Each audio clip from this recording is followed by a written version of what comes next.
Hello dear students, we were discussing about chapter 7 Diversity in Living Organisms. जीवों में विविधता।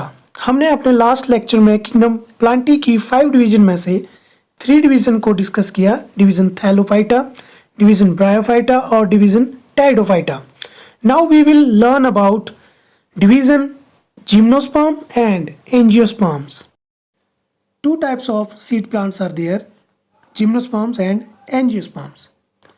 The word gymnosperm is taken from gymnos means naked, nagna, and sperma. Sperma means seed, bees. So gymnosperm means plants with naked seeds. Characteristics of gymnosperm. These plants are evergreen, woody and perennial. They are tree and shrubs. Herbs are not present in gymnosperm. ये पौधे सदाबहार, लकड़ी वाले और बारहमासी होते हैं. इनमें पेड़, झाड़ियाँ इत्यादि होती हैं.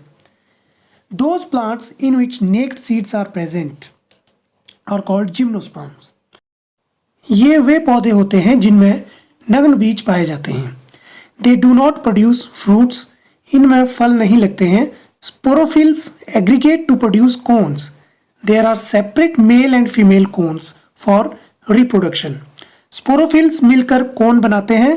नर और मादा कोन अलग अलग होते हैं जो कि जनन के लिए आवश्यक होते हैं. Gymnosperm propagates by wind pollination. Gymnosperm वायु परागण से फैलते हैं. Well developed vascular tissue, xylem and phloem are present for transport of water and food in plants.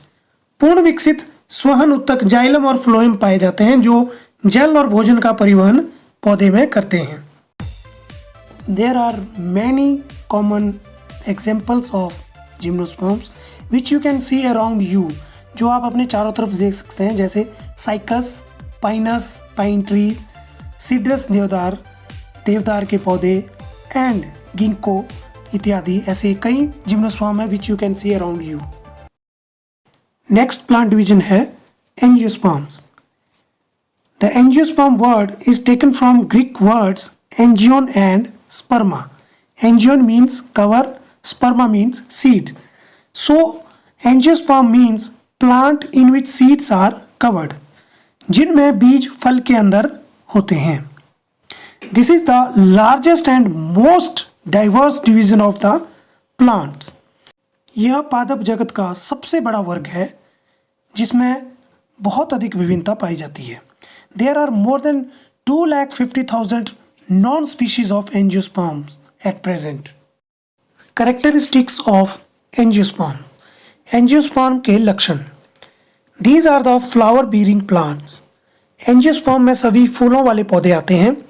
In angiosperms, seeds are produced inside the fruits. Angiosperm में फल के अंदर बीज होते हैं, जैसे एप्पल, मैंगो और लेमन के अंदर सीड होते हैं. फ्लावर्स में भी यूनिसेक्सुअल और बाइसेक्सुअल. फूल एक लिंगी व द्विलिंगी होते हैं जिनमें नर और मादा ऑर्गन दोनों पाए जाते हैं. In angiosperms embryo mature into fruit.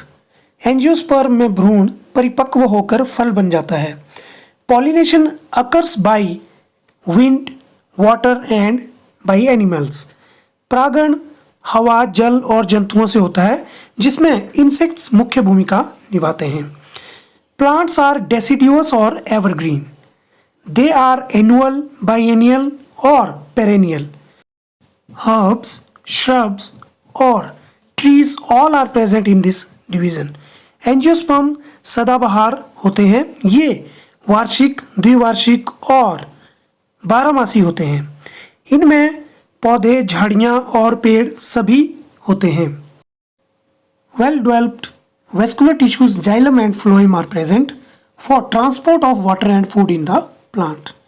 पूर्ण विकसित सोहन उत्तक जाइलम और फ्लोएम होते हैं जो जल तथा भोजन का परिवहन पौधे में करते हैं. Angiosperms are divided into 2 classes. Angiosperm को 2 वर्गों में विभाजित किया गया है, डाइकॉट्स एंड मोनोकॉट्स. द्विबीजपत्री पौधे और एक बीजपत्री पौधे. नाउ डाइकॉट्स, द्विबीजपत्री पौधे. It is the class of angiosperms in which seeds possess two cotyledons. यह एंजियोस्पर्म का वह वर्ग है जिसमें द्विबीजपत्री वाले बीज होते हैं, अर्थात चने का बीज या राजमा का बीज, जिसे हम तोड़ने पर दो भागों में विभाजित हो जाता है. Dicots possess reticulate venation in their leaves and taproot system is present in these plants. Some common examples are peas, gram, mango, etc. Monocots, एकबीजपत्री. It is the class of angiosperm in which seeds are single cotyledons. यह angiosperm का वह वर्ग है जिसमें एक बीजपत्र वाले बीज होते हैं, अर्थात बीज दो भागों में विभाजित नहीं होता है, जैसे मक्की का बीज. Monocots possess parallel venation in their leaves and fibrous roots are present in these plants. The common examples of monocots are wheat, maize, grasses, bamboo, etc. Now, what are cryptogams and phanerogams? Plant kingdom is divided into two subkingdoms, cryptogams and phanerogams. Cryptogams are those plant groups which do not produce flower and seeds. Cryptogams वह पौधे होते हैं जिनमें फूल और seed बीज नहीं होते हैं. Division Thallophyta, Bryophyta and Pteridophyta are included in cryptogams, whereas phanerogams are those plant groups which produce flowers and seeds. Angiosperm and gymnosperms are included in phanerogams.